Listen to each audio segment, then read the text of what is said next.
Welcome to the Feeling Faith podcast. I'm here with my guest, Jeff Bell. Jeff, we are stoked to have you here. Cal, it's my pleasure to be here with you. Yeah. And your guest and the team and everyone, the audience here. So Yeah. Thank you very much for having me. Yeah, you got a great story. I've only heard some of your stories, so I'm excited to hear more. And we're going to dive deep into where you grew up, what your upbringing was like. Sure. And we want to talk about how you came to faith. And Jeff is running for Congress down in San Diego. Yes, sir. 52nd District. Yes, sir. 52nd District down in San Diego. And so you got a lot going on in life. And we also have our other guest, Buster. Little Buster, yeah. He's a 9-year-old rat terrier service dog. I got him when he was 8 weeks old. Now he's 9 years old. He's born in Sacramento. Love it. And Jeff takes Buster with him everywhere. And when I say everywhere, I literally mean everywhere. Clearly, he's here in the studio. And what a great dog he is. Thank you. Yeah. And the good thing, he's trained and properly trained and medical wise. And he has a DOT number. It's just like a dog passport in his left ear. He goes on playing with me, sits in my lap on planes, trains. Yeah, he's got track everywhere. He's got more miles than most of us. Yeah, most of them. He does. He can go from here to London, Sweden, anywhere, and he handled it very well. He's trained, obviously. He's been dog trained. Yeah, love it. I love Thank you, Kyle. I'm glad to be here. This is such a beautiful facility. I'm honored to be here. Appreciate that. Yeah, we're blessed to have you here. So let's get into it. I want to know the real Jeff Bell. Well, I lived a life really it's been ups and downs like everyone else. I grew up in Louisiana, out of all places. Louisiana. And the majority of my time, in a place called Lake Charles, Louisiana. And I think I was stayed with my mom, then my mom, my older sister and I have 4 brothers and 2 sisters. 4 brothers and 2 sisters. Mm-hmm. So you're 1 of 7. 1 of 7. Wow. Right in the middle, actually. Wow. Yes. Good family. And they all spread out. Nobody's in California but me, obviously. The rest of them all over from Washington, D.C. to Atlanta, Georgia. One brother lives in Mexico, actually, in Cancun, Mexico. Oh, he's living the good Older life. brother. Yeah. He's a smart man. I didn't like it. I've been there one time. Didn't like it too much, but so I have 4 brothers and 2 sisters, and good family. So we grew up as a family in Louisiana, mainly Cajun country. That's why the Bell, the last name French. My grandmother, my great grandmother rather, on my dad's side, speak pure French. Oh wow! Literally, in fact. I got a chance to know her relatively well before she passed away, and she was living in Houston, Texas, and went down to spend some time with her. And a broken English. She speaks French was her first language. I was sort of surprised. Did you learn any French? No, just poquito. Just a little bit. Poquito Spanish. Yeah. just very, very little. Very little. Actually, I took French in high school, but I never really learned it that well.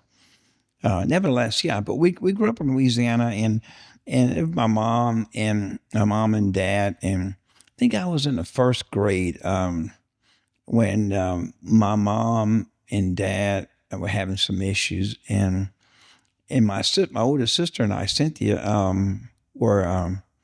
we decided to live with my grandmother. My grandmother, her name was Molly. Molly. Yes, and my grandmas are the best. Grandfathers. Grandmas are the best.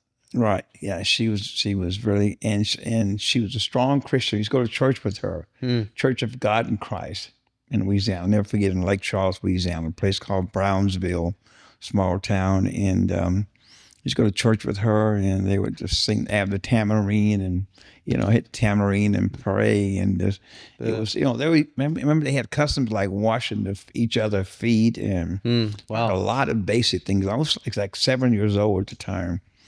And I stayed with her, and she was married. Her husband's name was, his last name was Aber. I can't remember his first name. Oh, Van. Van was his first name. Van Aber.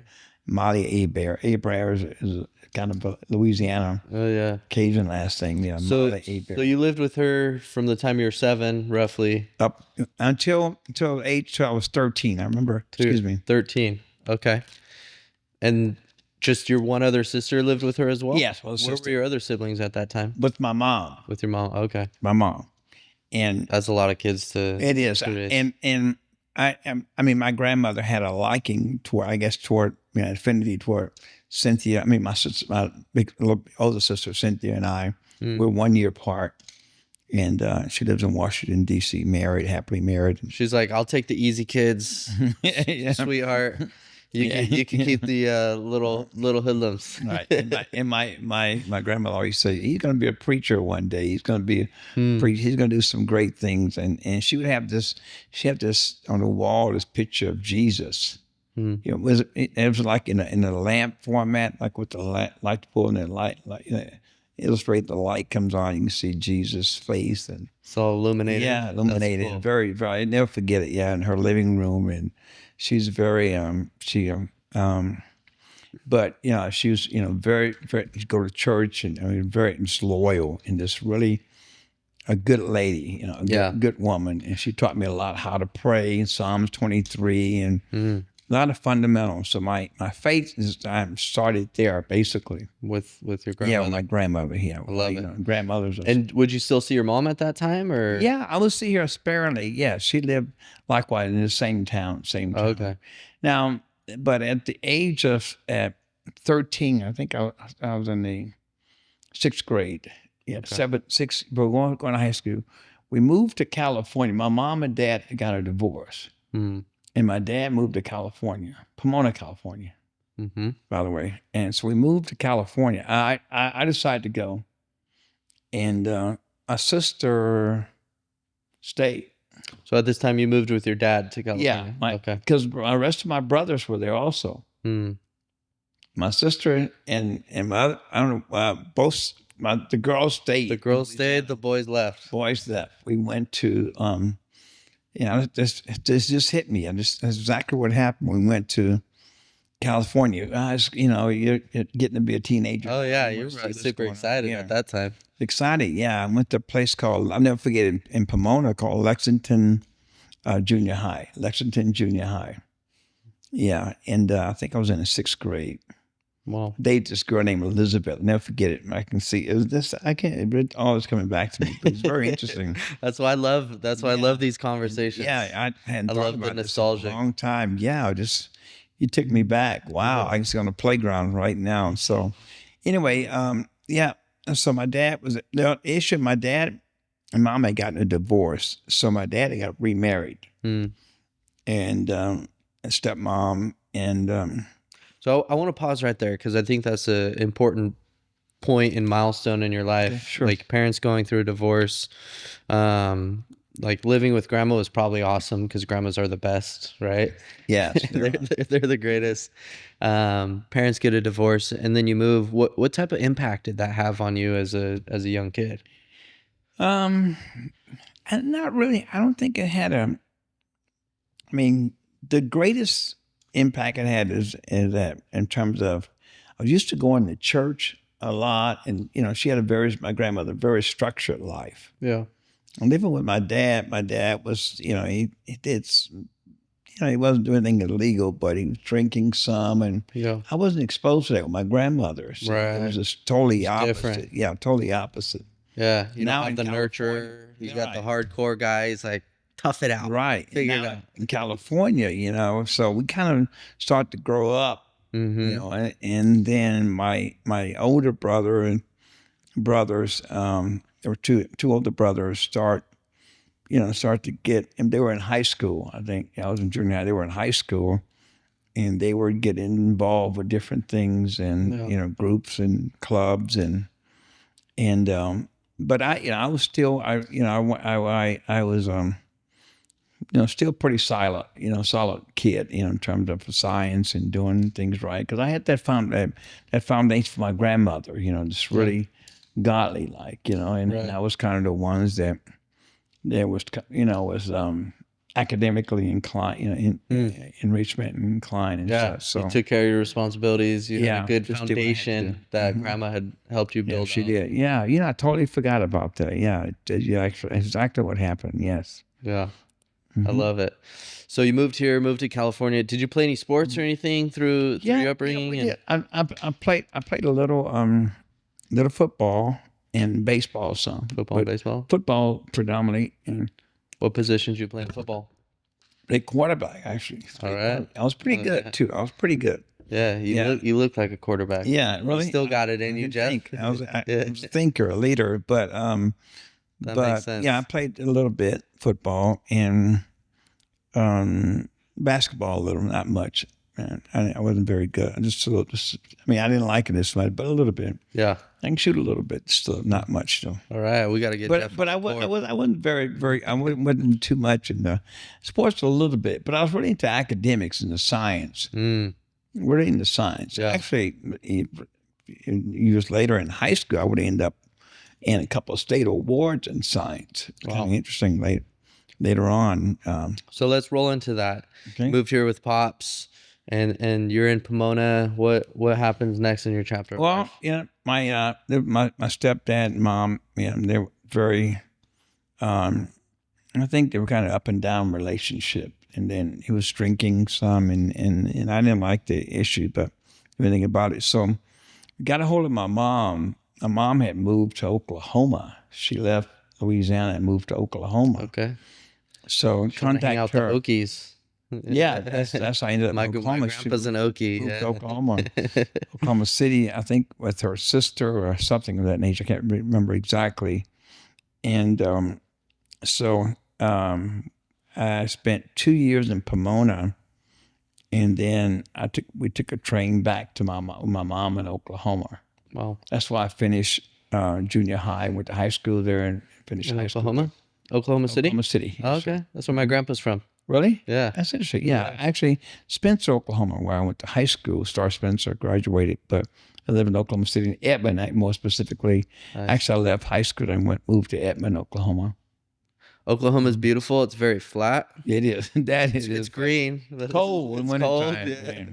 Got to worry about those tornadoes. A lot of storm shelters. Every front yard's got one. Yes, that's how I got to Oklahoma. I really had forgotten about that, Yeah. but that's how I got to Oklahoma. Yes, my mom went there first. Yes, So did you traveled with your brothers back? yes. All of you guys us went back. Okay. And then you went Well, through the rest of school in Oklahoma. and went to college at Oklahoma City University. But before that, I went in the Navy. Hmm. Forgot to mention that. I didn't know Just that. kind of stop for a second. Yeah. Okay. What happened? I started college first, and I wanted to become a physician. I did really well in high school. I was on a science club, and I won a state award for sciences. I won an award for prepared speech. It was an honorable mention. Prepared speech of state. State, they have the Occupational Health Student Association type of deal, And what I did, and that was very interesting because that's how I ended up my first job. I did a course, and the department in the hospitals that you rotate through, to get experience learning what different areas are. The areas I really I kind of articulated towards were the area was respiratory therapy, and ironically, I did really well in that area. So what happened when upon graduation high school, I got offered to work as a respiratory therapy tech in the hospital. I was 17 and working Wow. as a tech, as a student. Then I started going to college. Hmm. So I finished 2 years of the program there.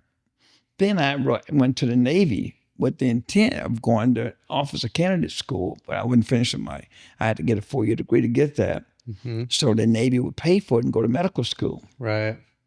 But only the last 2 years in the Navy, I got bronchial asthma in the Navy. Really bad. Asthma then, was really, not controlled like it is today. I got really sick. So after going to boot camp in San Diego and transferring to Virginia Naval Medical Center to work respiratory in the Navy. Oh wow. That's what I was doing, and preparing to go 2 more years to finish college and go get off at candidate school, and then get into medical school.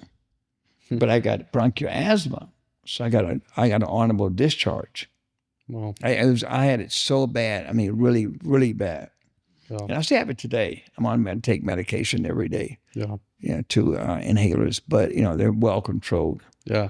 It's a different day and age, and there's new technologies and new Definitely. medicines and everything than it was back then. So yeah, that's a true story. So, Yes. what sparked you to want to go to the Navy? Like, somebody had to have had an influence at some point. No, yeah. My older sister, went to the Air Force, Okay. and I thought the Navy had the best medical programs for medicine. Yeah. So that was my thinking. Yeah. No, that's good. Then I had a couple of years of respiratory therapy, had a social degree in respiratory therapy, and I had a couple of years working in it. And then I can do it in the Navy, and it's right, perfect in line to Yeah. go to medical school and get a Navy paid for it. Right. Be an officer, and it's perfect. Yeah. You got real But hands-on experience, and we get our school paid for after. yeah, that was my first job out of high school. Can you believe that? Wow. The first, really, I was 17 working in. I'll never forget it. Graduated in May. I was working in July. What year did you graduate? University Hospital, 1975. 1975. I was working in the University Hospital, Wow. downtown Oklahoma City. Nice. It was my first job. Love it. See, so I had never really done anything. Was Grandma still around at this time? Yeah, she died, passed away later. Later? 19. Yeah, I think she passed away in 2000. No, I mean, yes, she was still around. Yeah. So Still around, Grandma was yes. proud. Grandma Very got proud, to yeah. see the achievements and Yeah, she saw part of that. Yes. love it. I love it. That's awesome. Yeah. So And I was seeing her. Then later down the road, I can remember really after I got out of the Navy, we're back to school, obviously. And I went to school in Arizona to finish the respiratory program, and in Phoenix, and spent 2 years there. Then moved back to Oklahoma with my mom for a little bit, and started Oklahoma City University. Then I didn't have an interest in. I worked in respiratory though, but I didn't want to do it any longer. I switched over to political science then. So it's got very interesting. I wanted to learn more about. So during this time and during the season and all these transitions, how was your relationship with God? It was well, up and down. Most of the time it was good, except for Phoenix. Phoenix, it was kind of because I got involved with the girl, and I'm not blaming anybody. I know her name today. Suzanne's her name. I'm not gonna tell her last name, but and we had a relationship. And the thing that I went to school, finished school, did very well. Actually, the night I graduated the program, I got offered a teaching job. In Phoenix, true story. And but I wasn't living right because you kind of, you can't live with someone you're not married to. Right. And I was involved in it. So I got away. I wasn't going to church the way I should be. Yeah. That kind, so then you start, I wasn't doing anything. Fall into the world. Yeah, You fall into the enemy's traps. Yeah, and exactly what it's happened. easy to fall into that for sure. Exactly. Many of us have walked that road, so I can relate. Exactly what happened. Yeah. I was the same, went to college and didn't really have a sphere of influence around me encouraging me to, walk with the Lord. And so once I was able to pull myself out of that place and away from those influences, and some of them are still good friends now, that's when it all changed for me. So I can definitely relate on that. Yeah, that's just what happened. Not that she was a bad person. It's just that, we got to some things that hey, when you're young and you're, you have that type of freedom, you're in college. And you got a great job, you got a good job, and God has blessed you, but you use it for the wrong thing, not necessarily hurt anybody, but your life is, you focus on yourself rather than on Christ. Yeah. Which my grandmother taught me. I knew those fundamental things, but and got away from them, Yeah. unfortunately. That's right. It was just a season. I look at it as Some bumps in the road, character growth, character development, right? And that's really part of the journey and part of the walk of faith is growing in your character, Yeah. and sometimes we make, the wrong decisions, but some would say bad decisions. And I just look at them as lessons, right? As Yes. John Maxwell says, fell forward. Yeah. Right, you're gonna have failures. Yeah, fell forward. Yeah. Absolutely. And just learn and grow from it. And as long as That's you do it. that, Yeah, that's you're the right. key. No, I 100%. You either win or you learn. That's right. So That's right. that's John Maxwell. So I learned. Yeah, I learned a lot. One thing that I learned is that I have to stay close to Christ. Yeah. I'm not talking about in church alone. This is a relationship. Yeah. Where I'm praying and spending time with Him, and That's right. and the reading the Word. Because I would fall if I didn't do that. That's right. If I wasn't in the Word, reading the Word every day, and spending time in prayer with God and praising God and getting to know Him, I would fall. I think anybody would. Of course, absolutely. I'd be a mess. Because you don't know anyone unless you spend time with them. Of course. You can't say you know anyone unless you spend time with them. So Yep. I had gotten away. I was chasing, not necessarily money, but just chasing the world. Yeah. So let's talk about that. You went back to Oklahoma, and then Right. you finished college, and then I you went into switched over. political science. Yes, and it's very interesting, because I started going to church again.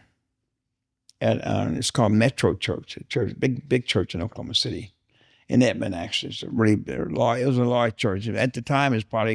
This is like back in the mid '80s. This is probably 83, 84. This is like 2,000, 3,000 members. That's a lot back then. Yeah.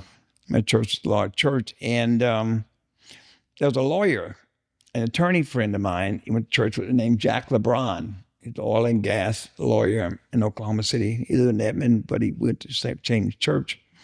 And he recognized some of my skills and said, "Jeff, you communicate very well and been exposed in healthcare. You've done a lot of great things. I think you'd be great. You study political science now. You'd be great working for the senator." It's a true story. So what happened was, he said, I said, "What's that?" He said, "Senator Nichols." I said, "Really? I've not met him." So he said, "Yeah, he'd be great." So this true story. The very next weekend, I went to Tulsa, Oklahoma. Tulsa is about 90 miles from Oklahoma City. Mm-hmm. So Tulsa, Buster's getting a little restless. Buster's good. Let him run. Yeah, he's getting a little restless. Let him go. He wants to go. So about Tulsa's 90 miles from Oklahoma City. So I went the very next weekend to Tulsa. There was an art festival. They have them outside in an outside mall. And guess what? I ran into Senator Don Nichols happened to be there campaigning. And he gave me a wooden nickel. I'll never forget it. Wooden nickel. It says Nichols, his campaign piece. It was a wooden nickel. And we got talking. That's good marketing right there. Yeah, it is. We got talking. We hit it right off. He said, "I see Christ in you." Really, I'm serious. He told me that really. Mm-hmm. He said, "You know what? You'd be great on my campaign." I said, "What do you do?" I said, "I'm going to school." He said, "Oklahoma University. That's a great school. You should." He said, "You talk to my staff named Clinton Key in Oklahoma City. I want you to work on my campaign." It's a true story. So that was the very next week. Jack mentioned I went up there and ran into him, and so obviously I followed up later with Clinton Key, and so I ended up working on this campaign as a strategist, strategic planner, and outreach for universities to college students. Nice. That's awesome. So you just went around to different universities? Yes, but they taught me the nuts and bolts of strategizing to win an election. Yeah. Because the guys I was working with now, they run national camp. These guys are experts. That's why I learned the nuts and bolts how to run campaigns. Right. They don't lose an election. Do not lose. Yeah. And I actually have a big consulting firm in Oklahoma City, CMS. It's called CMS right now. Cole Hard Growth, CHS. consulting. They do not lose. They have a consulting firm today, campaign consultant. Wow. The same guys that taught me That's awesome. that. No, they don't lose elections. So he was a believer? Yes. And yeah, Strong so you guys believer, were evenly strong yoked, believer. and he's like, I need, Strong I need believer. this guy. Yeah, so he's a Yeah. strong believer. So, matter of fact, later on, I ended up going to Washington. We won the election, got reelected. I went to Washington with him. That's how I ended up in Washington. Wow. So on every Thursday in his office, we had a Bible study. Love it. Senator Nichols in Washington. We were in room 713, Senate Hart Building. Years later, after I left Washington and moved back to I think Oklahoma somewhere, but I went back to Washington D.C. and guess what? Guess who was in that office? Barack Obama. He was a senator. He was in my office. Wow.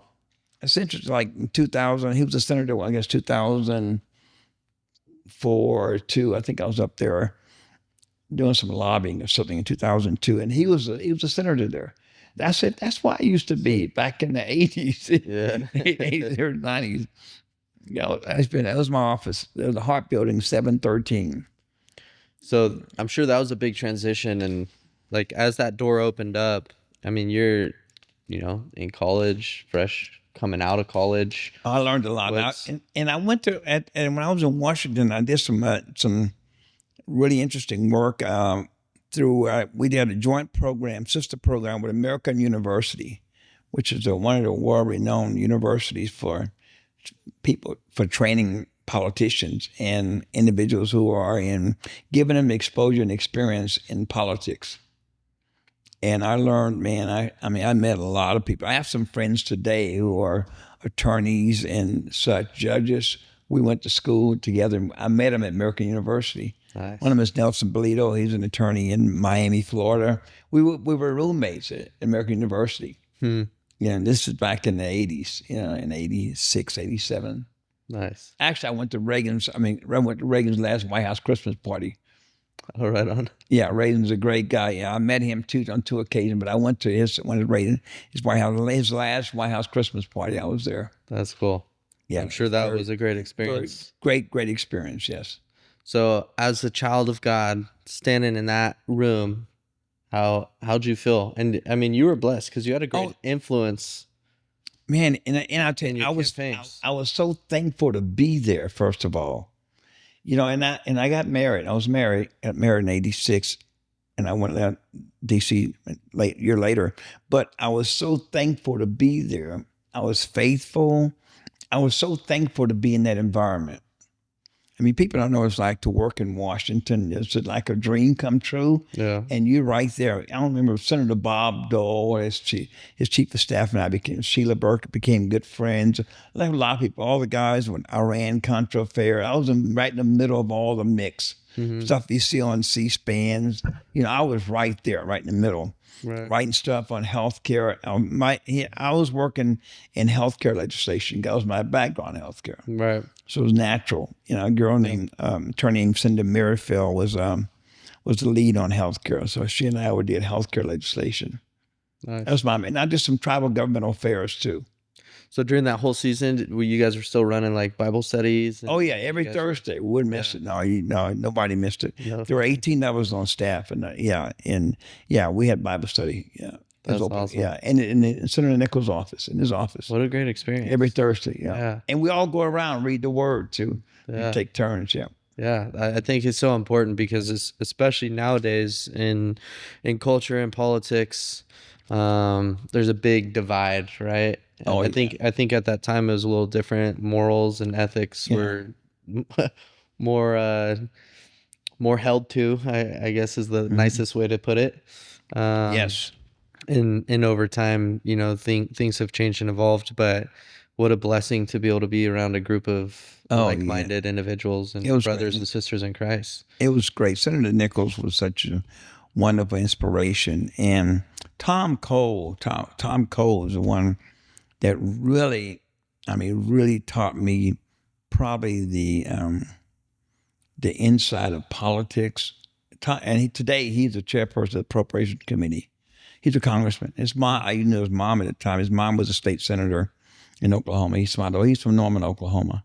and he's part Chickasaw Indian, but he's the chairman of the appropriation most powerful committee, one of the most powerful committee in Congress today. And Tom Cole, Congressman Cole, at the time he was the chairperson. When I met him, he was the chair of the Oklahoma Republican Party. He was the chair of the county. He was the chairperson, and so they used to have campaign schools on how to run campaigns. So I learned all of that from them, and how to then working on Nichols' team on the re-election team. Man, Yeah. I knew the nuts and bolts how to run. No, I know Nitty gritty sales and marketing right yeah, there. those guys don't lose. Feet to the pavement. No, words, they do not lose. They run national campaigns. Yeah. They don't lose. They ran Bush's campaign, all of them. They don't lose. They don't lose. Love it. So I learned the nuts and bolts. So that was good. That was Yeah.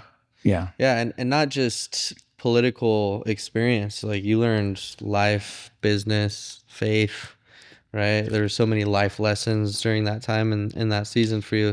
Let's jump into that. What were some of your biggest takeaways during that season? 'Cause how old were you at that time? You're 26, 27, 27, something like 27 years old. Yeah, that's pretty young. that. Yeah. So, in that space and being able to get your foot in the door at that time. yeah. And it was. But I had been in healthcare, you see, all those years in respiratory. So, Those are two different worlds right there. Yeah, a totally different world.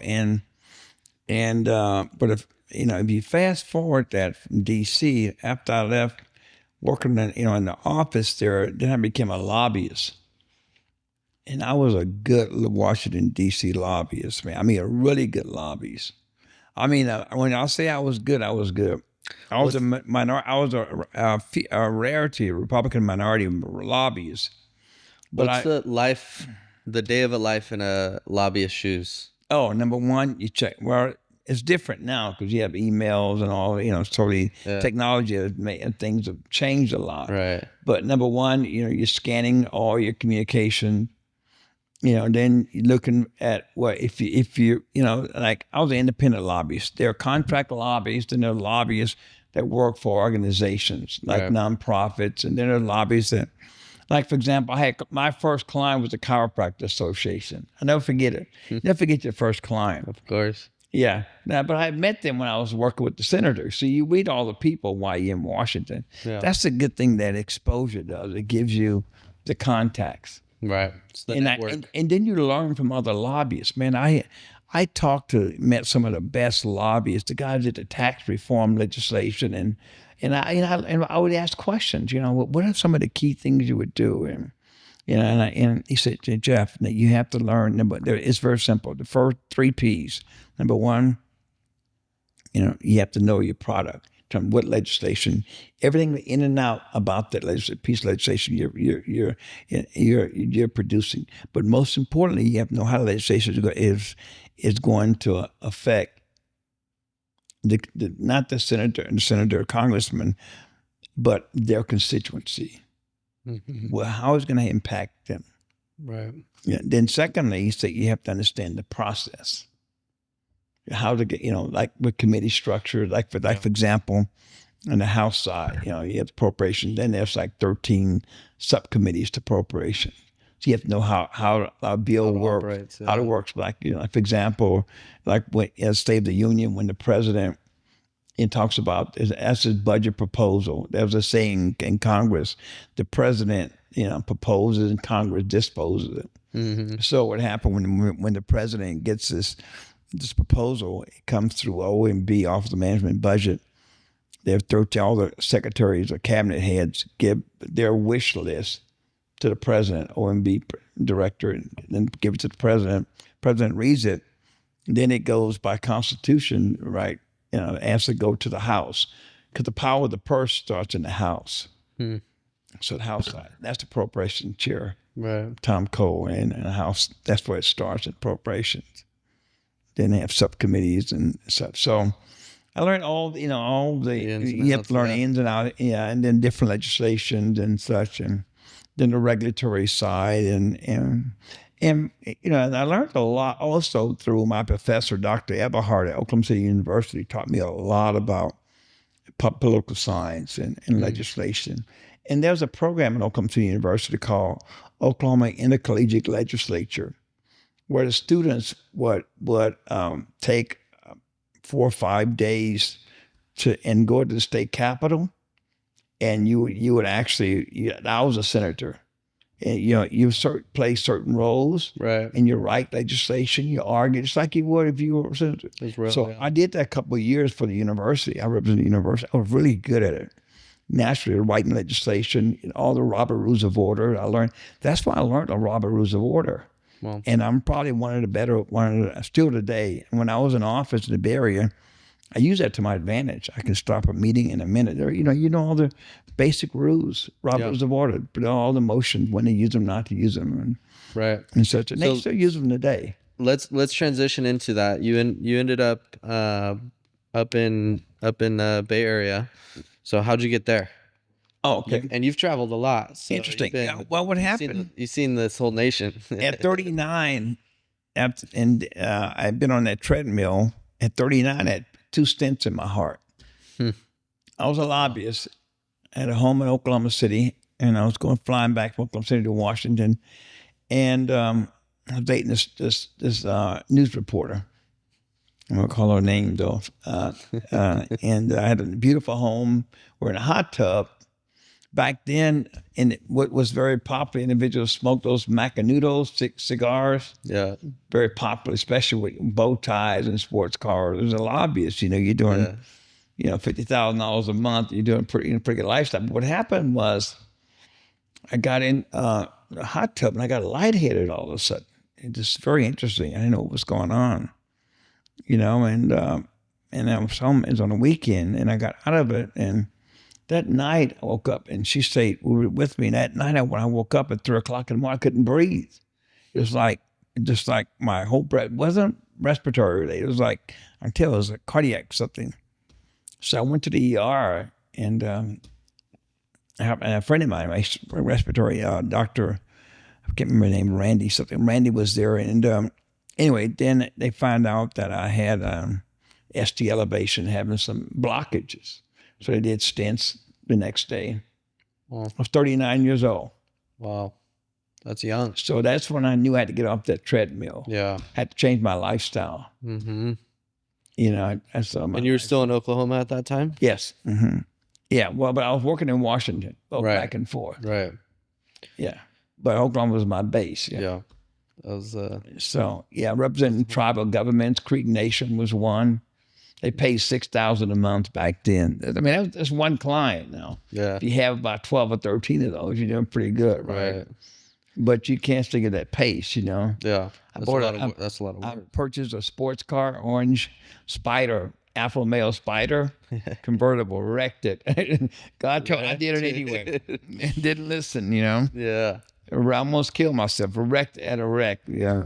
Yeah. So you mentioned earlier that there was a season where you were chasing money. Was this part of that season? Yes. Of your journey and of your walk? Yeah. Enjoying the life, but chasing money in the world style. Yeah. It's going to church some, but not really, in the word as I should have been. And not walking in tune with the Holy Spirit like you should be. Yeah. No. Yeah. I've been there. Yeah. And God will smack you around. So, a lot of things are happening. Yeah. That's right. For our own good. For our own good. So how'd you end up in the Bay Area? California? Yeah. Interesting. Remember, after I had the deal, I started back in respiratory, but I started teaching. So I still had credentials. So you experienced that. Yeah, then I had to get out of politics. And then you're like, because it's too stressful. I'm going back to the medical side of things. Yeah, medical side is not like politics is stressful, man. People say it's easy, but it's a game. It's a high political warfare deal. It's not anything to play with. It's very. You see these guys go into office and they're, they got black hair and they come out and they got all white hair. They got wrinkles all their whole face and they age 50 years. DA stuff. It's the investigations and hearings. That's true. I mean, it's stressful. When you have like decisions that are being made and it's impacting like real people, right? Lives, nations, cities. That's a heavy burden. That's a big, big responsibility to take. Yeah. And I always like to think most people go into politics because they do want to do good, they do want to make a Right. good change, and The their intent. hearts are their hearts are rightfully there. Of course, there's the bad side. That's anything and everything. Oh, yeah. There's bad, but I think the true intention is to help and grow and support. But yeah, that's definitely very, very heavy burdens that you carry in that space. Yeah. So you get back into medical. Yeah, I got back to medical. So I used to lecture. When I lectured at the university, I met some of the pharmaceutical companies, GlaxoSmithKline and some other companies. And there was a big tobacco settlement going on. And you probably remember this, it was in 1999. And they asked me to serve as one of their speakers. So I started lecturing all over the country. I did like almost I went to Florida 19 times, all over Miami, all over. I was going everywhere, all over the country, everywhere. Hawaii, every medical convention, just medical, respiratory therapy, PA conventions, all the big ones. But that wasn't, like DC. DC stuff is stressful, politics. So that was, kind of nice. $1,000 a lecture, and then they pay all your expenses. And Wyoming, you go everywhere, Right. And it was good. Colorado. But what happened was I did that for a while. And you just can't stay married like that, though. Gone all the time. You can't do that. Yeah. DC was enough. And so what happened? It was a physician saw me somewhere. He's at UC Davis. He saw me at a conference somewhere. This guy's pretty sharp. There, talking about this drug they come out, the Glaxo made at the time, and I had an agent. So an agent hooked me up with the medical center, a VA hospital in Martinez, California. Northern California. So I came here on a contract. Nice. The contract was 30 was was back before 30. It was $57 an hour. This is like a long time ago. Which is good. Most people take, and a condominium on the golf course. Oh, nice. Okay, and a car. You a golfer? I used to be. Yeah. Yeah. You lived on that golf course. Yeah. When you fit politics, it's kind of part of the game, right? Yeah. So on a golf course, condominium, and I did it in a contract. That was my contract, and so it was a good deal. I got that. Came here in Martinez. I did that got bored. 2 years and 8. You came here by yourself? By myself. Yep. By myself. Yeah, I got divorced. I'm not gonna mention that. Yeah. Yeah. So I came by myself and to Martinez, California, and I was my agent had an agent in Arkansas. She hooked up the contract, so I was pretty good. I had an agent. I had to be pretty good to have an agent. Right? Yeah. I was a pretty bad boy too. I mean, you try to be the best, whatever you do. You want to be the best in it. So it hooked me up with a nice contract. I came to Martinez, and we changed that whole system there. I got upgraded everything, all the respiratory, all the pulmonary diagnostics.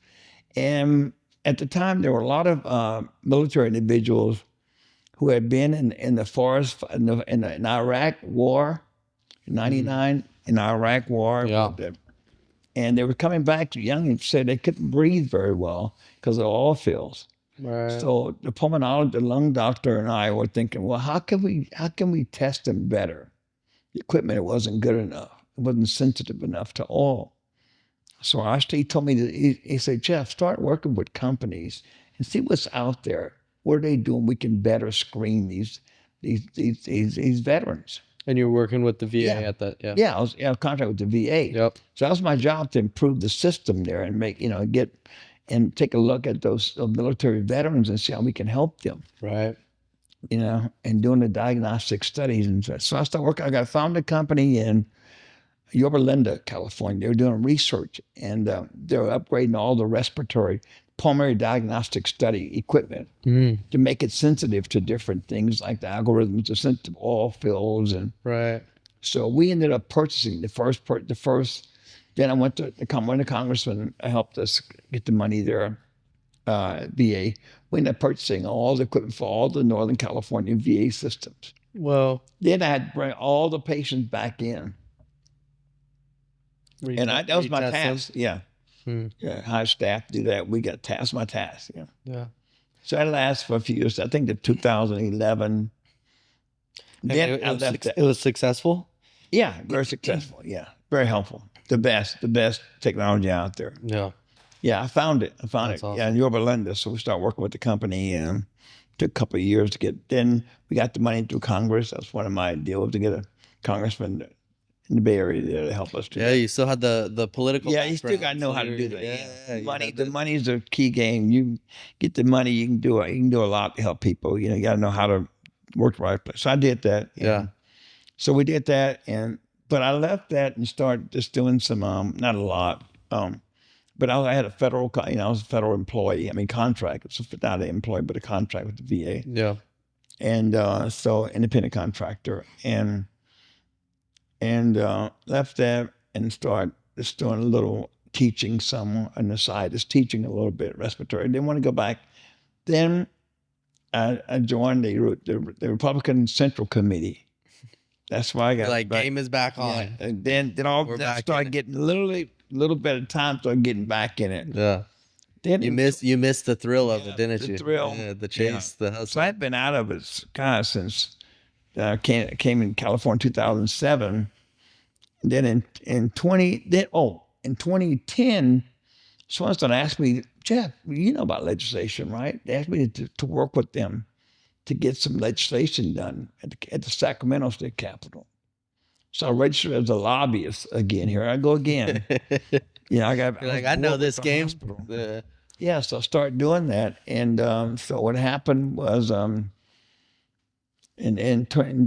lobby. Then in 2013, Willie Brown. So I met Willie Brown, Speaker Brown.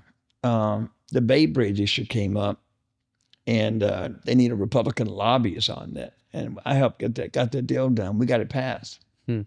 And today, the eastern span of the Bay Bridge, San Francisco, is called the Willie R. Brown Bay Bridge. I was the lobbyist on that deal. Nice.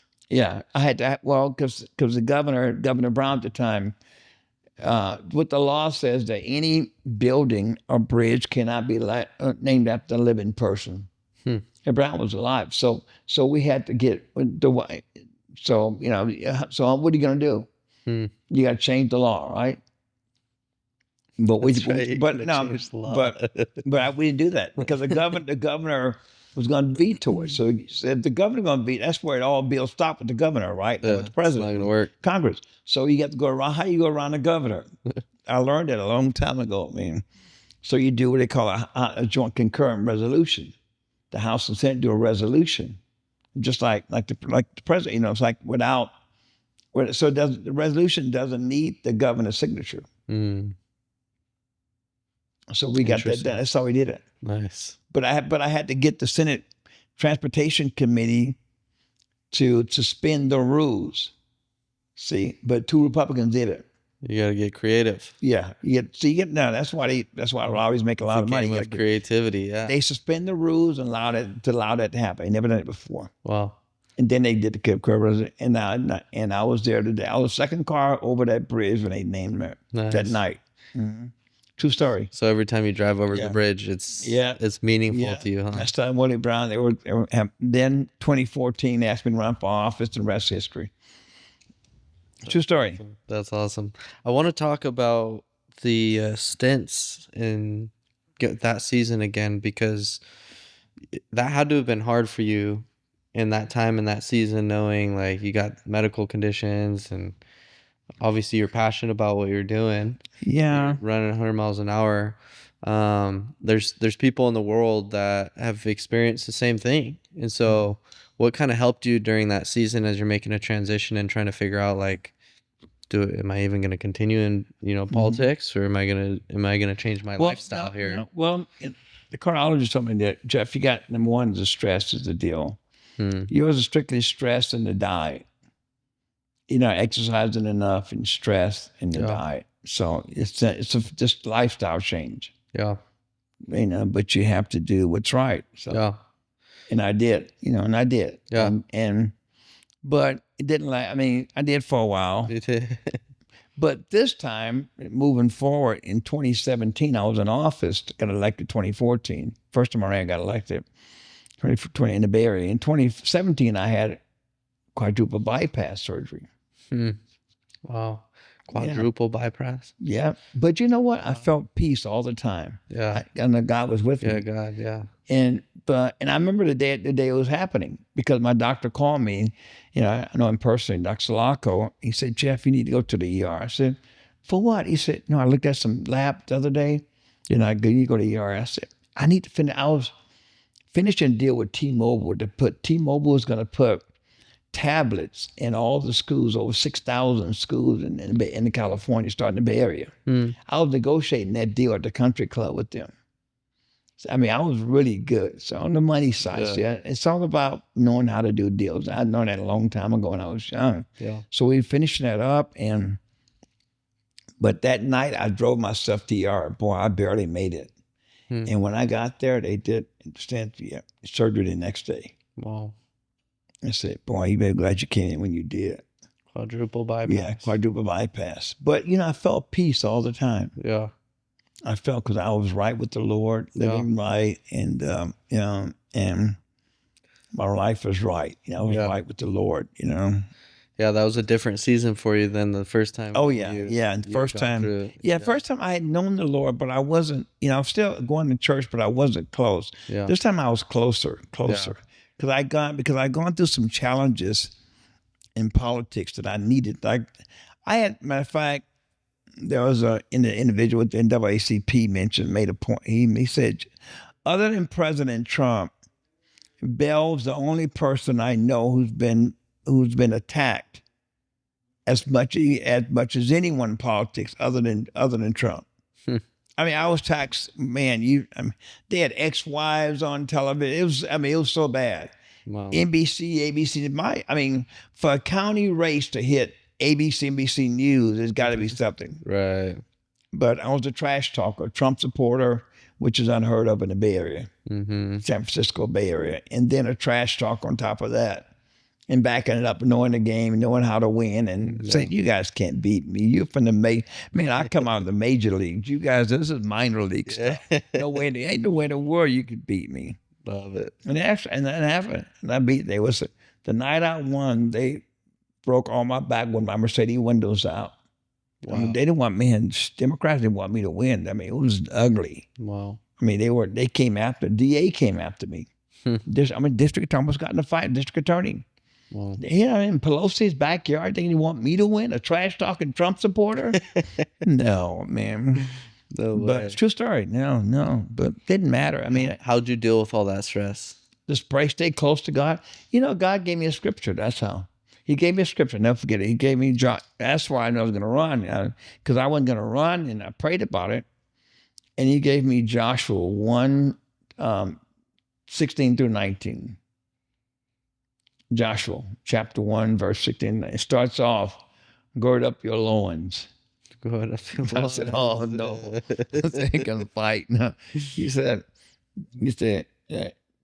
I'm going to send you before the people to speak to the judges and the people in the high positions. You are to tell them what I tell them what I tell you to tell them. You are not to be afraid. Oh, I will make you ashamed in front of them. They shall fight against you. You can read it. You can look it up. Yeah. But they will not overcome you, for I'm here to deliver you. But they shall fight against you. Yes. But you're not. They won't overcome you. I'm here to deliver you. So I knew it was going to happen. That's amazing. Man, and it was the toughest fight of my life. I'm talking about everything. My ex-wife turned against me. It was it was so brutal. This is stuff like you. This is like, and this is district attorney after me, all kind of the FBI trying to play. They try to set me up with prostitutes, all sort of like on TV, entrapment stuff. Wow. because I became the budget chair. You the budget, you control the money. See, the problem is Yeah. they knew that I knew way too much to be in that position. Yeah. See, because I mean, when you're the budget chair, I mean, I had so much authority. They could. I told one director. I can't remember his name, but it was a special needs schools needed some new lights out.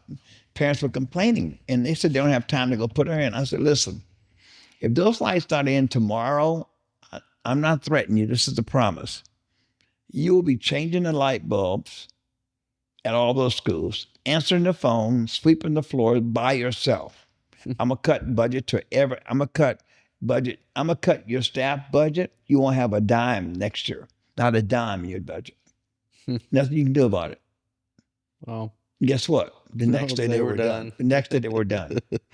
See, but I remember those years in Washington. I learned how to play that. See, that's why I learned how to do that academically and practically, Yeah. without threatening them, but telling you the truth. How to really do it legally and ethically. Yeah. Ethically. And I think a good point is earlier before we started the podcast, you were talking and you were just telling me that, Kyle, it's all about the people. It's all about the people. It's not about the politics. It's not about the organization that you're working with. It's not about Republicans. It's not about Democrats. It's about the people. Always. Right? People first. People first. I mean, that's my motto right now, running for Congress. Yeah. And it's all about the people. Yeah. Everything. Matter of fact, Willie Brown and some other Democrats in the Bay Area, one of them passed very recently. His name is Willie Mims. He was the NAACP education chair and backed me big time. And a lot of other Democratic groups did also as well. But he said that he told the media why would you back Bell? He's a Trump supporter, trash talking Republican. Why would you back him? You know what he said? Exact words.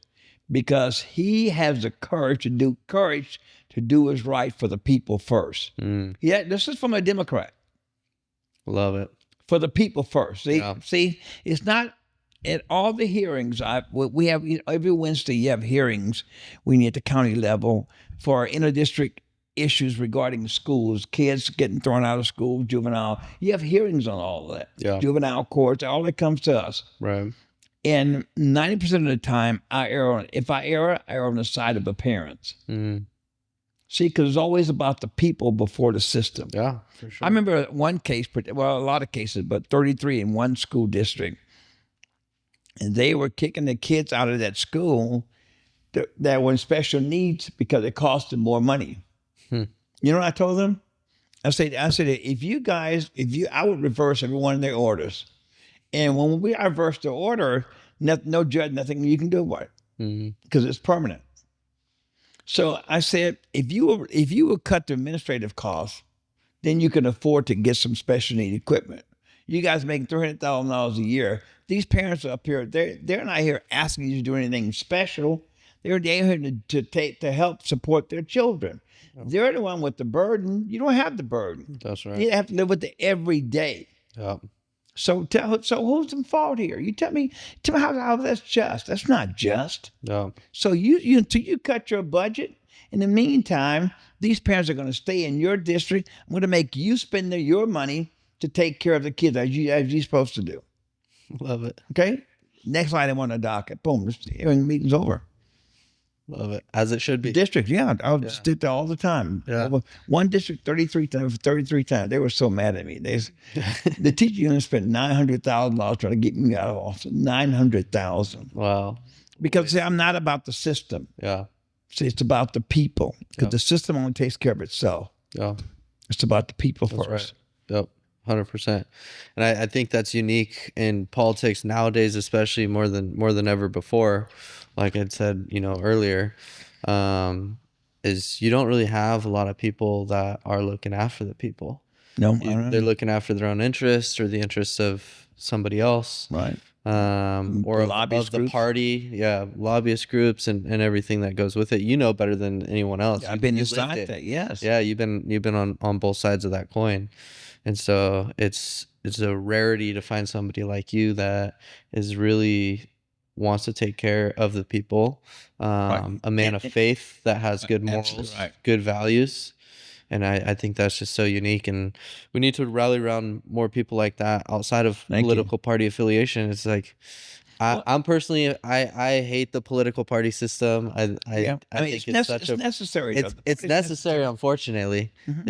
It's a necessary evil, right? But so many people they get caught up in like joining a team for the sake of It's a joining a click, team. like, and it's a click, and they start following the party. Yeah, See, I don't follow anybody but Christ. that's right. That's number one. I can right. follow the Amen. president. I support the president. Amen. Sometimes I don't support him. Yeah, I mean, no two Likewise. people agree on anything, right? Yeah. I mean, even husband and wife. yeah, But the one thing, if I default, it's going to be on the people's side. yeah, That's why I tell them, if I make an error, it's going to be on the error on behalf of the people. yeah, I will tell them that. I'll do my hearings all the time. If I did make an error on the judgment of the law here, it's going to be on it's going to come fall on the side of the people, not the system. yes, exactly. Because the system only takes care of itself. That's right.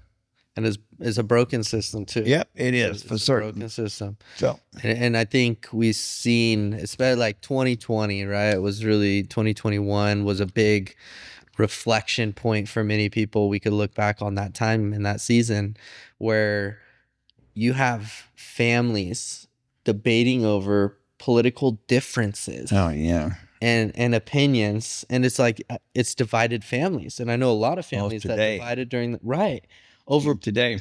over politics, and it's like, look, Oh, yeah, like even Republicans disagree with other Republicans. To your point, right? Like you don't always agree with Trump, and we really need to get back to a level of community, right? people first. I mean, people first. Exactly. I mean, someone asked me, I lecture at universities and colleges and sometimes high schools every once in a while, and someone asked me, Miss Bell, what drives your decision making? Well, what drives it? Number one, my values, and they're Christ centered. Yep. And people say, well, how would you vote that way? I vote that way because if it doesn't line up with the Word of God, I don't vote it. Love it. People say, they said, well, how could you be against, homosexuality and gay and lesbian? I said, I love the people. God hates the sin. It's abomination. If you got a problem with me, go talk to God, because I'm gonna do what He's telling me to do. Yep. Yeah, I'm gonna do if it aligns with the Word of God, and God is love, but also guess what? There's justice. Yeah.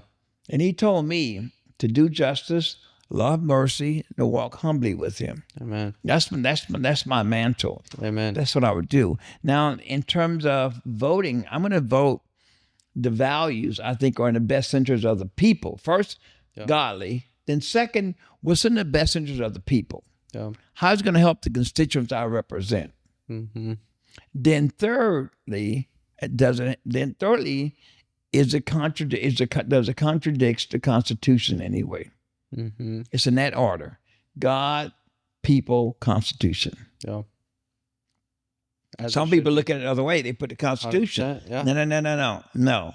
God first, then people before the Constitution, Yep. then the Constitution. Yep. Constitution is a document. The people are real. Yeah. I mean, although the Constitution is living to some extent, but people you can touch and feel, and it impacts them. Yeah. So I take that first. Yeah. I mean, that's what I do. Yeah. And you bring up a good point, because there's so many people that have it flipped, like you said, and they really obviously have selfish interests because of that. And so when you talk about love, that's really the core and key indicator is love, right? And love doesn't mean that we just accept what's wrong or what's harming somebody. And because I'm a father and I love my children, but if my daughter's sitting there smacking her head on the ground, I'm going to pick her up because I love her, right. because I don't want her smacking her head on the ground because I know that it's going to harm her, right? And so I think that's such a good and valuable point that you brought up there, that needs to be addressed and talked more about, because people think, oh, because we have a disagreement, that means I don't love you. But it's actually the opposite. I love you, and that's why I don't support the things that are harming you. Absolutely. And I have grace, and I don't judge. Like I know everyone's going through God something. is the judge, right? He's the only one to judge. However, we are in terms of leadership, we're called to lead. Yeah. And to lead requires accountability and responsibility. Yeah. Because when you get in these positions, we have greater responsibility as well as greater accountability. Yeah. And that's different. That's the difference in terms of responsibility. Accountability is different between good intentions and intentional living. Yeah. And what's the difference? The difference is called direct action. Mm-hmm. You can have great intentions to do something, but you don't take action on it. Yeah. You take action. Intentional requires action, Yep. direct action. Yep. Because I may have good intentions to love you. If I don't take action to show you, it's worthless. That's right. So the same thing when I do policy, I look at it that way. I'm going to take the corrective action, like when I was talking with one of my assistants, Christian, regarding a small business banking and it as an impact on our housing as relates to young individuals today. It takes legislators, members of the legislature, to take intentional actions to do something about the lack of affordability for young individuals, especially in California and anywhere. Yeah. It takes intentional action. You can't just say, well, we'll just pass something. It's got to be very intentional. Well, first we have to find out what the problems are by asking them, not assuming we know we have all the answers, because we don't. Yeah. If you can't define the problem, how can you come up with answers? Yep. And the problems come from the base, from the people. Yep. You can't learn that in Washington. Yep. Washington, we're outside the problem. There's no problem in Washington. Yeah. You gotta get to the root of it. Yeah. So that transitions me into where you're at today and what you're doing in 2026, running for Congress. Yes, sir. And you're down in San Diego. So I want to jump into that. How did you end up running for Congress and getting back into the political game? That's a good question. Good question. I moved to San Diego in 2020, right after the COVID hit. Actually, I got out of office 2018, and I moved to Beverly Hills in 2019. We're doing some film financing, and then the March 2020 hit. All the film industry shut down, and my brother was in San Diego, and he said, "Jeff, come try San Diego." I love San Diego, but I never lived there. So I moved there, and the lady that owns a condo I moved to in the Harbor Club became a friend of mine. So I did some lobbying for her. That's how I ended up staying there. And come to find out, she owned several. So it's a long story. So, but how I got into office, because I have a private equity firm, Royal Bell Equity. Yeah. So over the last couple of years, you've been doing private equity. Private equity, yes, sir. And you'd moved down to San Diego, and that was 24/7, 365. Yeah. Running and working with different businesses across the board and different industries. Biotech, med tech, ag tech. Yeah. I mean, I have some really good clients. I mean, a couple pet companies, pet food companies. Most companies are North Carolina. I got them out of Research Triangle, North Carolina. I got them from Duke University. I got some, University of Michigan, some University of, what is that, Maryland? Yeah. I have biopharmaceutical company, HIV vaccine companies, and gene technology. All these, man. And about a year and a half ago, 2 years ago, God told me, a true story, God told me to move. I said, okay. I'm on the 32nd, I'm living downtown. Yeah, you have a view. He's got the best view in San Diego. Literally.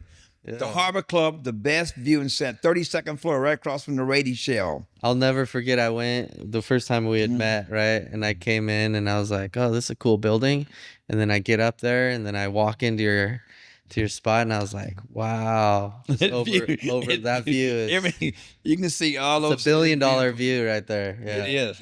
And if you're probably like Jeff or me, I love views. It's all about the views for me. Oh yeah, views are critical. That is literally the best view. Yeah. Now I had to give so that God up. pulled you out. God said you're moving. He said you need to go to Chula Vista. I said, where?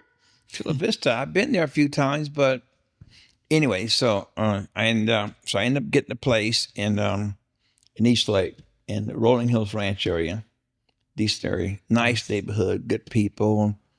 I mean, this is a really good neighborhood, but it was different though. It's just, I mean, Yeah. I'm in San Diego, I've been in the high rise. Right. You've been in Then, downtown, right in the yeah, mix of then the. financial district and the Yeah. gas. I'm 1 block from the Gaslamp district, Yeah. 1 block from Fifth Avenue, which is the heart of Gaslamp. You're a walk up from Ghirardelli's. Yeah, Yeah. and right there, right? I said, man. So anyway, I said, okay. So I did. I've been there, and a lot of great neighbors, good people there. I mean, a lot, there are a lot of conservatives in that area. And and one day I was talking with a couple of friends, and they said, Jeff, you should get back in politics. I said, well, no, I've served my term. Let me find some younger people. They were talking about this particular congressman been in office. They say, boy, he is not a good he's missing in action. And I said, no, get some young. Let me get some younger people who've been in office, who've been a mayor or something. Let them do. I've already served my term. I say I've spent 4 years in office. I mean, I've been a lot of years in D.C. office lobbying. I'm fine. Living private equity. Yeah, I'm living the good life right now. Yeah, I'm fine. I like going to the country clubs and nice resorts and meeting with billionaires, millionaires, helping companies, get capital. Yeah. And then taking them public, or either acquisitions, LBOs, whatever. So but I prayed about it like I do every major decision. Prayed about it. And God gave me a scripture, Nehemiah 4:14, and that did it.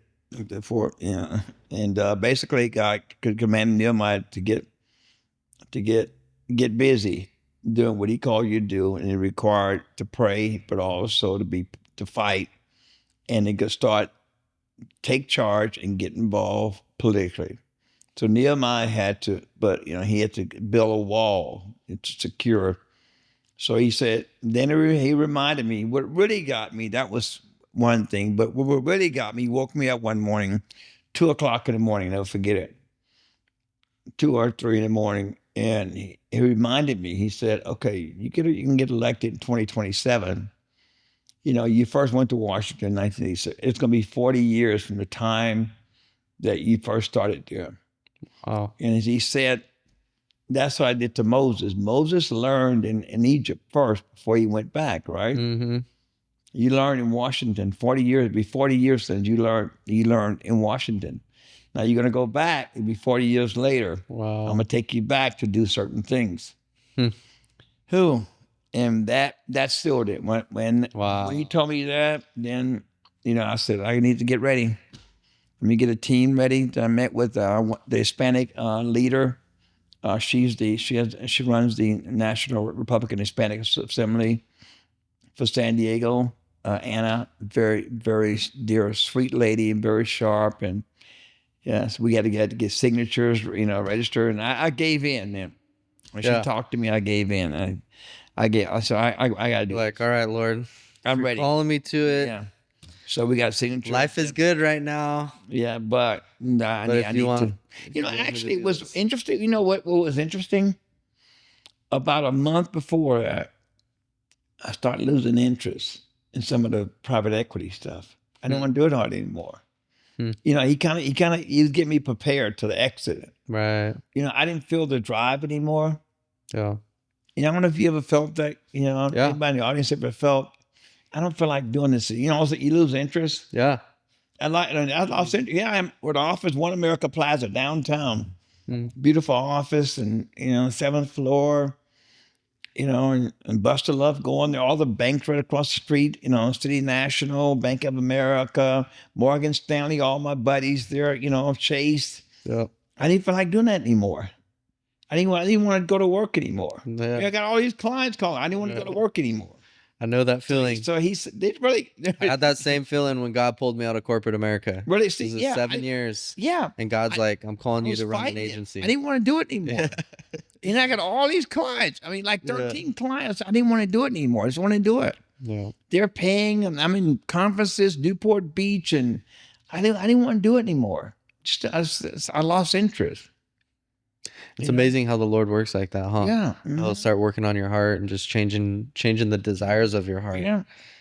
He Right? did. He did. I just lost interest completely. But that experience though taught me a lot about business Mm. because I've dealt strictly with capital, with banks. Yeah. I mean, number one with banks and private equity and venture capital firm. In fact, I was the chairman of a venture capital as well. And it was I saw, the despair, how companies couldn't scale and grow. They just don't have the capital. Right. They have all the skills, the services, they have the commitment. They spent, hundreds of thousands on money, mortgage their home, second mortgage, everything. No. They still couldn't get off the ground. Right. And the total, we call it the TAM, the total aggregate market was, used enough. Yeah, it was large. They say they still had a lot of room in there, and they just couldn't. They couldn't scale. They had a great business, everything you need to scale, but capital. Capital's key. Capital is right. Key. Cash flow is key. If you don't have cash flow, you're out of business. Yep, 100%. And the banks were requiring them to jump through so many hoops. Yeah. I say, if I ever get back in politics again, it's one of my first pieces of legislation. We have to help small businesses. That's how I'm so committed to small businesses. Yeah, absolutely. Because I've seen it. And most of these companies I represent they were considered small, but they weren't startups. Right. I mean, they've been struggling for like 3 or 4 years. Yeah. But they got revenues there, EBITDA around 40-some%. They doing revenue. Their revenues were somewhere in the neighborhood of, 400,000, 500,000. Not bad. Just okay. Yeah. But it couldn't break that $5 million, $10, $20 million. But they needed capital. It takes capital to do that. Exactly. You can't scale without capital. I don't care who you are. No. And then now with the advent of AI, it's one of my issue with small business. With the advent of AI, it's even more competitive. Yep, it is. Why AI can be, it can be an auxiliary services at the same time can be a competitor. Yeah. So businesses can't compete with that. You need capital to do that. Well, and then you have a lot of these other companies that are coming in with VC money. So you got all these venture capitalists, even private equity, right? Yeah. They're coming in, and it's like, well, now the game just got 10 times more competitive. And so because they have the capital and they're able to do it. But scaling a company, I love this topic because I'm doing it right now. Mm-hmm. It's a beast. It's tough, man. It's tougher than people think. Because as you continue to grow and scale, you have to hire more personnel, which means you have to bring in more business, but your personnel has to be able to support the business. And it's literally a stepping stone game. And it's so has to be so fine tuned. Your cash flow has to be dialed in. Your margins have to be dialed in. Everything has to be perfectly dialed in. Running a business is easy. Right. The cash flow is without cash flow, scaling, and it's not the customers either. See, they can get customers. I found that they can get customers, but it takes cash flow to scale. Yeah. You can't scale without cash flow. That's right. So it's no way. I mean, you can't operate without cash flow. Right. But you can't operate business without cash flow. Yep. And here we go with good intentions. You can have all the good intentions you want without having finances to take the right actions. You can't get there. Yeah. So that's it. People get in a lot of bad loans too. Oh no! There are a lot of them out there. MCAs and things like that. Yeah, I experienced with something like what's on in the past by that. It got into MCA, the merchant cash advancement. Yeah, it's a bad deal. But if you're on a lifeline, because they could have had a credit issue or whatever. See, we're gonna change that. That's one of the issues with SBA. Yeah. If SBA allowed the banks to make the guidelines. Right. If you do that, you don't need SBA. Yep. Okay, so that's why my proposal, Main Street Small Business Bailout, we're gonna write our own guidelines. The banks won't write this. The bank's gonna fund it this time. It's gonna be reversed. Yeah. But they're not gonna write it. So. Yeah. I'm gonna get some other guys from the VC and small business world and from the private equity world to write the rules for SBA. Love it. Not the banks. Yeah. And they're gonna give them to the banks. Banks have to play this way. Yeah. So we need to overhaul SBA. Then we need to provide those grants to those small businesses. This is a grant. It's a bailout. Bailouts aren't loans. Right. This is a grant. We don't want any loan and money. No money back. See, people, no, they don't need money back. No, they need a hand up. They don't need a handout. They need a hand up. That's right. Hand up. A loan is a handout Yeah. because you got to pay it back. Yeah. A hand up, though, is a grant. Yeah. You keep going up. Yeah, we got to support the local economy. It's Right, super important. absolutely. We got to support Yeah. local businesses, and the only way to do that is to be able to provide the resources Yes, and absolutely. And that's be able what to help them Congress- get the cash. Like, And that's what Congress has to do. That's the role of Yeah. Congress. See, I mean, I know the president intent is very good in terms of make America great, but I think it starts with, get the stronger, like he does, a strong defense. We got to have a strong defense. yeah, Securing the border, we got that. Now we got to get to the people. Small business, in my view, is one of the next area. yeah, Because I think it's the premise behind what's holding up America. yeah. The small businesses, That's right. the mom and pop business, they need support, funding. They're the and the ones banks won't do it. I mean, the banks, even through SBA, they won't do it. Yeah. I know a lot of bankers, Right. and I've dealt with them all for the last 5-6 years, like every day. Yeah. I still work with them to some extent, but they're there to make money. Of course. Yeah. See, in the government, our job is not to make. We don't make money in government, in public sector. Yeah. Okay, we provide service. We don't make money though. Yep. So my job now is to get that small business Main Street bailout passed. Yeah, that's first piece huge. of legislation. And I love that too because you do have experience with working on small to mid-sized businesses. Yes, sir. Right. Mm-hmm. And you mentioned Trump, and so like Trump's got an empire. He's he's working with millions and billions of dollars, Goldman Sachs, all the trillions major of guys dollars. over there. Yeah, Blackstone, all that. and that's Take how it do you all. how are you going to relate with the local community right, in okay. San Diego when Right. you're at that Right. scale, and you're not even going to understand it. It's a different. Yeah, those and, are two different ball games. You're right. And for a while, I was the chairman of a venture capital firm too. So I've seen it in life sciences. Life sciences area, they really need it's that jump start. Yeah. These guys are very innovative. They use AI to help become more innovative, very creative. Yeah. But it's cash flow. It's always the capital. Yeah, and if we could impact businesses that are going to require personnel with the advancements of AI and everything that's talking, you look at Sam Altman and what a lot of these other Elon Musk's talked a lot about it. There's so much changing in that space, and we're already seeing mass layoffs. Oracle stock It's is coming. Oracle stock is up. They're making more money than they've ever I know made, that, and they let go of 30,000 employees. And it's like I know. not because they were struggling, Yeah. is because they're preparing for what's to come, Yeah. and they just don't need all the overhead, right? And so, I think what you're proposing and where you're at and your thoughts and philosophy on this is spot on, because if we could support these local businesses and be able to It give has them to the be. money that That's they what you need, do. Yes. they're going to support local economy, and that's Right. key. It helps Local economy families. is key. National economy is important. Right. International economy is important. No, look. The most important is local. the local It's economy. like politics. All politics is local. I Yeah. don't care. You can be in D.C. anywhere. It's all local. This is that's a quote from Tip O'Neill, by the way, the late Tip O'Neill, Speaker of the House, Democrat. Said all in Reagan and Reagan were good friends. He said in any politician to tell you all politics local. It's Yeah. local. But we forgot about the local. For real. See what I'm doing? Small business bailout, Main Street bailout. That's local. Yeah, That's a local, direct local. Also, additional funding for first-time home buyers. And then we're going to mitigate the mortgage requirement. I mean, the down payment requirement. For long-term senior buyers.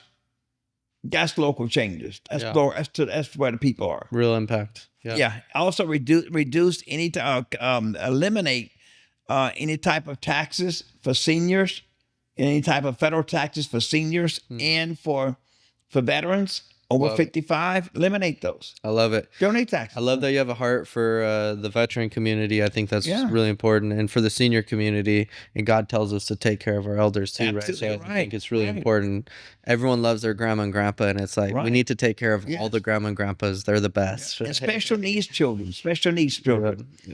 Yeah. That's critical. That's critical. I love your background, Jeff, because you Thank have you. so much diversity in those experiences, in those areas, and you really can can understand and relate with the people. Yes, And in a definitely. variety of, different ways of life, right? Yes. Not just in what's happening in those spaces, but really across the board.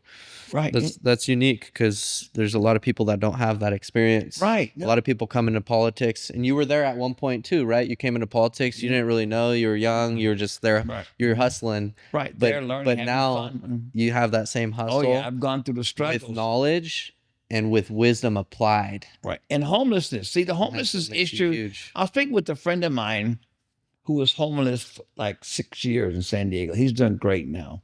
Actually, I led him to the Lord, believe it or not. He's Praise he's God. doing great. He lives in Seattle now. That's amazing. And he said, Mr. Bell, you ever run for office again? He told me this quite a while back, maybe 2 years ago. You ever run, they need to, they're not fixing, homeless won't be fixed the way they're doing it now. Yeah. He said, they need to listen to people like me who's been on the streets and on the streets. He said, what they're doing is wrong. Yeah.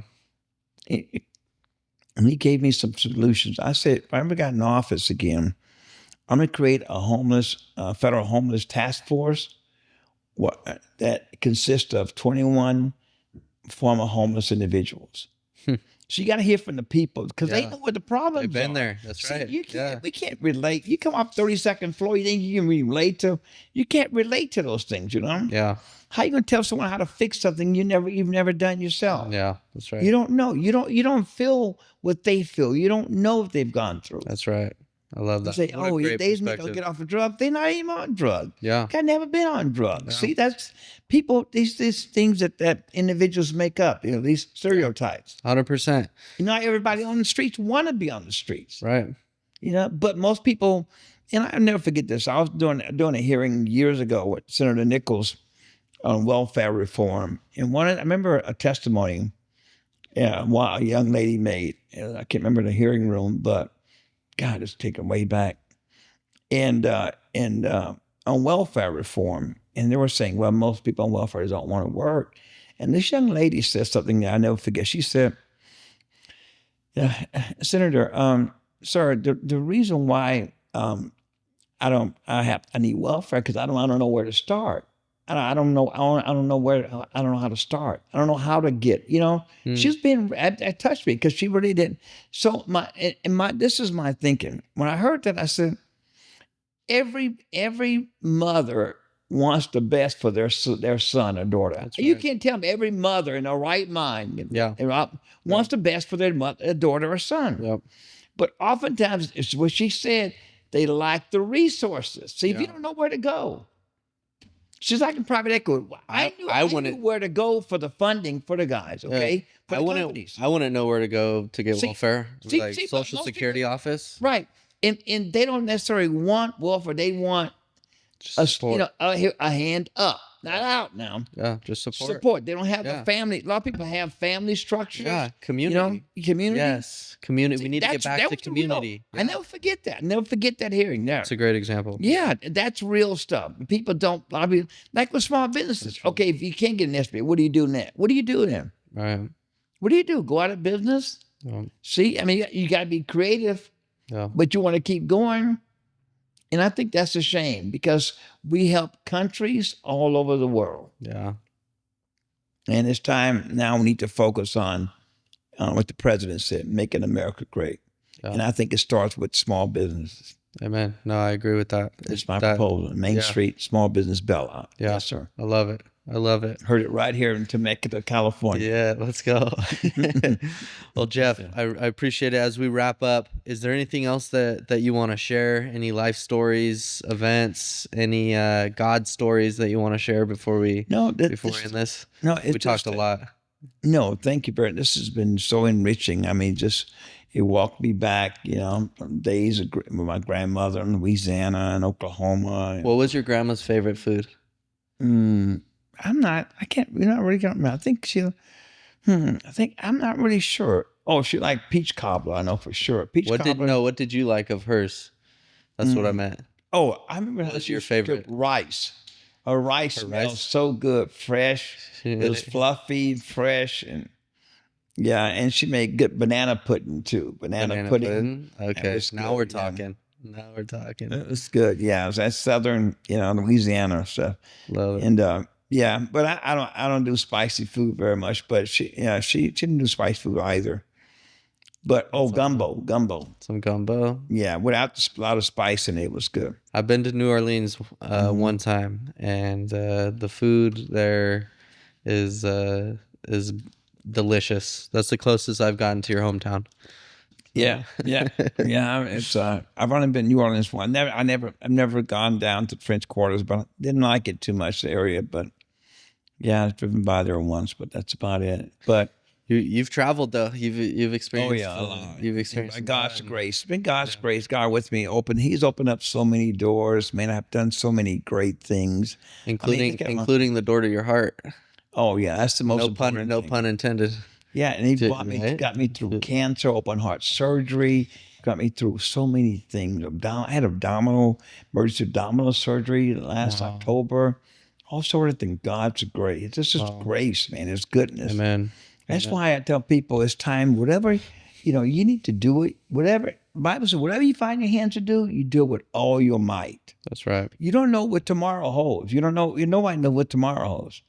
But do it, whatever you do it for the glory of God. Amen. You work as unto the Lord. I'm not working to Kyle or someone. I'm doing it because of God. That's right. So I'm going to be excellent. Excellent. Yes. You do it with a sense of excellence and a sense of urgency. Yeah. Tomorrow's not promised. The next day is. Truth. We really have to live that way. I tell my team all the time. Intentional living. Yes, intentional living. John exactly. Maxwell. Yeah, intentional living. I tell my team all the time. Look, you guys don't work for me. You guys work for God, Amen. and I work for God too. Amen. We all work for God. Amen. We all have different responsibilities, different roles, but we all have what we have to take care of, and we take care of it. Amen. And we do it that. for the Lord. So yeah. Great perspective. Jeff, really appreciate you coming out here. Man, Thanks for spending time, brother. This has been great. I'm excited for you. I can sit here all day. This is really great. We could definitely feel at home. Yeah. Guys make me feel at home. Yeah. I want to thank Christian Hernandez for helping me here. Yeah. And my assistant, Christian. the Chula Vista. Shout out to very Christian. helpful. Yeah. Yeah. Very, very, very helpful. Yeah. Right? Shout out to the Chula Vista community. If you guys are voting, which get out and vote, make sure to vote for Jeff, a man of God, a man that truly loves the community, wants the best for the community, a man of the people. He's going to take care of you guys. He's going to advocate for you guys, whether you're business, VA, senior, homeless, like everything that a person wants. Jeff has it, and he's walked it, and he's been blessed with wisdom. He is walking in the Spirit, and I truly believe that you're going to make real impact, and that the community is going to be blessed to have you as a leader there. Thank you. I'm willing to do that. I mean, all honor to God and glory to God, and what I do, I'm doing it for the glory of God. But I can tell you this: people will always be first. That's why on my logo, my slogan, faith, freedom, finances. That's right. They go together. That's right. Yeah. Faith in Christ, freedom to make good decisions, freedom to serve, the United States, freedom to help immigrants become free Americans the right way. That's right. And finances to help improve the quality of their lives. Yeah. Love it. Love it. Perfect recipe right there. So thank you guys for tuning in the Fueling Faith podcast. Make sure to go follow Jeff. He is a man that you need to stay in tune with and stay up to date with what he's doing, because he's going to make true impact in this world. So appreciate you, Jeff. Thank you, brother. All right, South Bay, San Diego. Let's go for it. Let's go. Vote for Bell. Vote for Bell. June 2nd. Let's go. Thank you, Kyle. All right. It's great.